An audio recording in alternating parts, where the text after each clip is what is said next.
Ako po si Penny Putong, 22 years old po, nakatira sa Valenzuela City. At kung marahil itatanong man po sa akin kung ano po yung malaking biyaya na natanggap ko sa pagdedebosyon sa ina ng laging saklolo. Ito po yung sa awa ng Diyos ay nairaos ko po yung pag-aaral ngayong kolehiyo. Sa August po yung graduation namin. Alam ko naman po na sobrang hindi po ganun kaani yung pamilya namin. May kaya po na mapagtapos kami. Pero sa bawat pagnonobena po tuwing araw ng Miyerkules, at ayun, awa naman po ng Diyos ay makakapagtapos na po ng kolehiyo.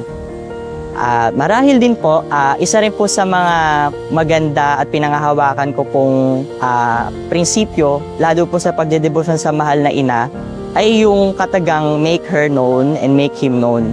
So, sinasabi po na bilang deboto, dapat hindi lang natatapos yung pagdedebosyon sa ating mga sarili, kundi lalo pa siyang ipinapakilala sa iba.